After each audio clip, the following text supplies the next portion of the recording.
Bismillahirrahmanirrahim. Assalamualaikum warahmatullahi wabarakatuh. Alhamdulillahirabbil alamin wa bihi nasta'inu ala umurid dunya waddin wassalatu wassalamu ala asyrafil anbiya'i wal mursalin wa ala alihi wa sahbihi ajmain. Amma ba'du. Sebelumnya perkenalkan, nama saya Alia Salsabila Putri dari NPM 05. Di sini kami dari kelompok 12 akan menjawab pertanyaan-pertanyaan yang sudah tertera di soal. Di sini akan dibagi, saya akan menjawab pertanyaan nomor 1. Baik, di sini saya akan menjawab pertanyaan nomor 1. Bismillahirrahmanirrahim. La yukhafu alaika antal tabisat tariqu alaika. Janganlah kalian takut kepada jalan Allah, antal tabisat tariq. Walaupun nggak tahu kedepannya tuh jalannya tuh kayak gimana, apakah bakal ada rintangannya atau enggak. Jadi tuh penjelasannya, kita sebagai muslim tidak boleh takut kepada jalan-jalan Allah yang menjembatani kepada pertolongan Allah. Contohnya tuh kayak misalnya nih, si A mualaf, otomatis kan keluarganya itu non muslim. Nah, ketika dia masuk mualaf pasti banyak banget rintangan-rintangan yang harus dia lewati.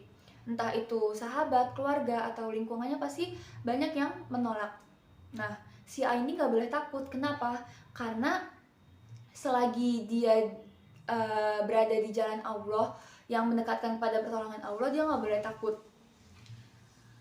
Selanjutnya, wa innama yukhafu alaika min ghalbatil hawai alaika. Tapi takutlah kepada, waspadailah kekhawatiran di mana kalian kalalah sama hawa nafsu. Jadi seharusnya yang dikhawatirkan oleh kalian itu ketika kalian jalan kepada Allah, tetapi kalian kalah sama hawa nafsu kalian sendiri. Mungkin ini aja saja jawaban nomor 1.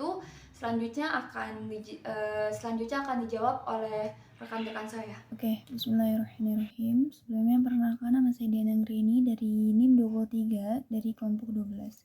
Jadi di sini saya akan melanjutkan menjawab pertanyaan nomor 2, yaitu laisa kullu man thabata takhsisuhu kamula takhsisuhu.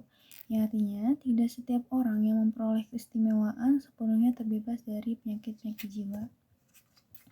Oke, jadi tidak setiap orang yang mendapatkan keistimewaan baik berupa kelebihan duniawi seperti harta, terus juga kedudukan, ilmu, atau bahkan karunia rohani seperti makom spiritual tertentu, itu terbebas dari penyakit-penyakit batin atau penyakit hati.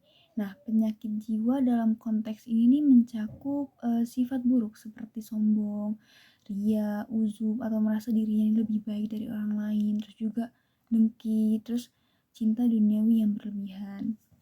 Jadi ada contoh, misal ada seseorang yang emang dirinya nih rajin beribadah, bahkan dalam ibadah sunnah sekalipun dia tuh gak pernah ketinggalan.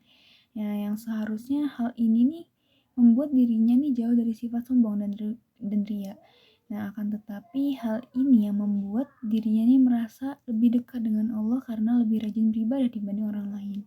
Nah, yang kemudian orang ini nih memandang orang lain nih sebagai seorang pendosa yang kayak dia mikir kayak, oh saya mah selalu sholat tepat waktu, gak pernah ketinggalan, gak kayak mereka yang selalu lalai. Jadi contohnya kayak gitu.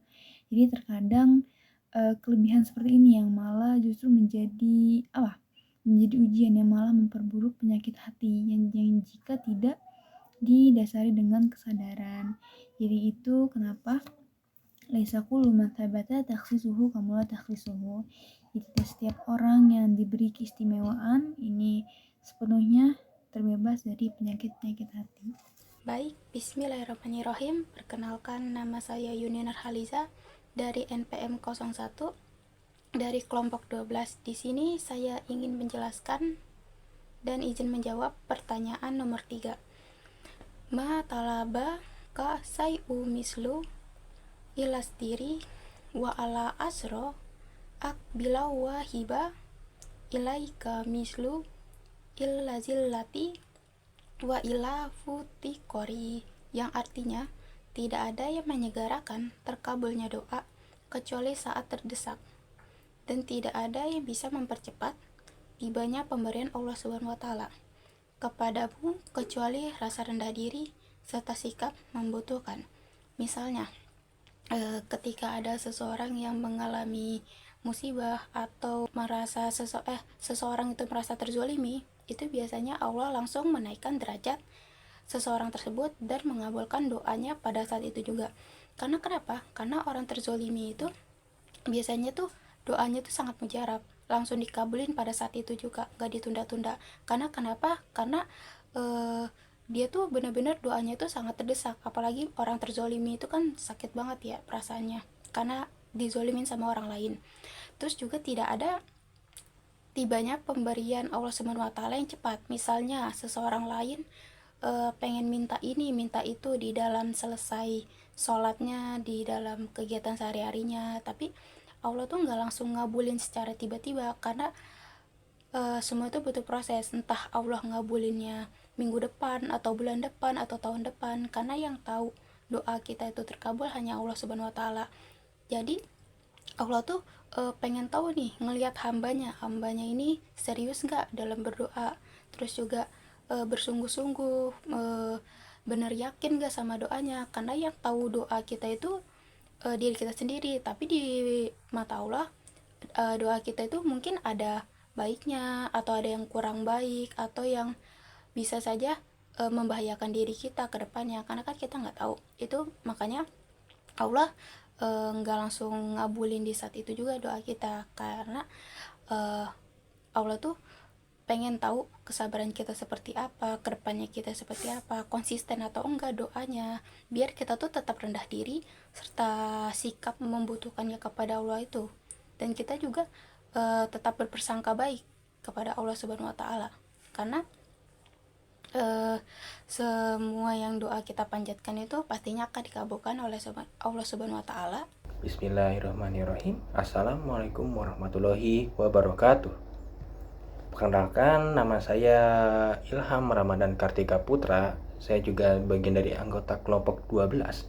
Ingin menjawab pertanyaan keempat atau yang terakhir, yaitu mengenai menjelaskan bacaan hal hikam yang berbunyi al-aqwanu sabitatun bi isbatihi mahwiyatun bi ahadiyati dotihi. Nah, ini maksudnya apa nih? Makna dari bacaan ini. Di sini dalam kesempatan kali ini ya, saya akan mememberkan 5 makna dari bacaan Al-Hikam ini. Apa saja? Berikut penjelasannya. Sebelum saya masuk ke dalam hikmah dari bacaan tersebut yang tadi sudah saya bacakan, mungkin kita sering bertanya-tanya, apa sih itu Al-Hikam?